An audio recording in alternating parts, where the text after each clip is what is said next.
रावसाहेब फडणवीसांनी तुम्हाला इशारा दिलाय की आम्ही विरोधकांवर बॉम्ब टाकणार. लोकसभा निवडणुकीत तुम्हाला ज्या मतदारसंघांमध्ये लाभ झालाय तिथल्या मतदारसंघातल्या याद्यातला घोटाळा हा पुराव्यांसह बाहेर काढणार. कारण हे मुख्यमंत्री आहेत. आता चोराला चोराचे दरवाजे माहीत असतात ना. इथं चोरांचे सरदार आहे. कसल्या धमक्या देतात? तुमचे घोटाळे, तुमचे फ्रॉड हे आम्ही सगळ्यांनी पुराव्यासह बाहेर काढले. राहुल गांधीजींनी बाहेर काढले. आता ह्या गमजा बंद करा. रावसाहेब, काल अनौपचारिक गप्पांमध्ये मुख्यमंत्री देवेंद्र फडणवीस असं म्हणाले की ते 2029 पर्यंत महाराष्ट्रात मुख्यमंत्री म्हणूनच राहणार आहेत. हो, पण 2029 पर्यंत नरेंद्र मोदी प्रधानमंत्री राहतील का, हा माझा कायम प्रश्न होता आणि आजही आहे. 2029 पर्यंत मोदी प्रधानमंत्रीपदी राहतील का? जर मोदी प्रधानमंत्रीपदी राहू शकले तरच या महाराष्ट्रातल्या राजकारणाचं जे काय गणित मांडताय ते असेल.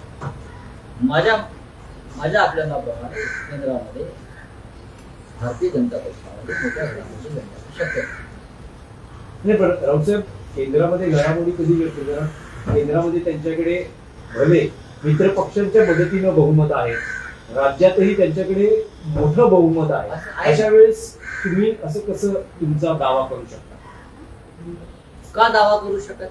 राजकारण आणि बहुमत हे फार चंचल असते. बहुमत हे त्यापेक्षा चंचल असते. आणि महाराष्ट्रातलं बहुमत हे खरं बहुमत नाही. स्वतः फडणवीस यांना शिंदेचा पक्ष फोडायचा आणि फडणवीस यांना त्यातलं अजित पवारांचाही पक्ष फोडायचा, लक्षात घ्या. आणि त्याचे भूगर्भातले धक्के हे सुरू झाले. फडणवीस यांना स्वयंभू राज्य करायचं आणि त्यासाठी भारतीय जनता पक्ष आणि फडणवीसांचा भाजपमधला गट हे कोणती भूमिका घेतली? त्यामुळे रावसाहेब, तुम्हाला हे विचारतो की काल त्यांनी जे अनौपचारिक गप्पांमध्ये विधान केलं की 2029 पर्यंत महाराष्ट्राचा मुख्यमंत्री मीच असेल, याचा अर्थ असा आहे की जे गुडघ्याला 2-2 गुडघ्यांना पाशी बांधून फिरतायत, हा मिस्टर शिंदे, त्यांच्या स्वप्नावर त्याने पाणी फेकलं. ते जे म्हणत होते की मी फडणवीसांना दिल्लीत पाठवतो, तुम्ही पण पाठवणार, दिल्लीत अस्थिर होणाऱ्या भविष्यात मी ह्यांना दिल्लीत पाठवेल, मी त्याला दिल्लीत पाठवेल, मी त्याचा बंदोबस्त करेल. मी जे काय फडणवीसांना ओळखतो त्यांचं राजकारण पाहतो. फडणवीस हे शिंदेचा बंदोबस्त करायला समज. रावसाहेब, सध्या महाराष्ट्रात एक विषय गाजतो आहे, तो म्हणजे पुण्यातला मुरलीधर मोहोळ विरुद्ध रवींद्र धंगेकर हा जो आरोप प्रत्यारोपांचा सिलसिला आहे. रवींद्र धंगेकर यांच्या विरोधात भाजप नेत्यांनी फडणवीसांकडे कठोर टीका किंवा कठोर तक्रारी केलेल्या आहेत.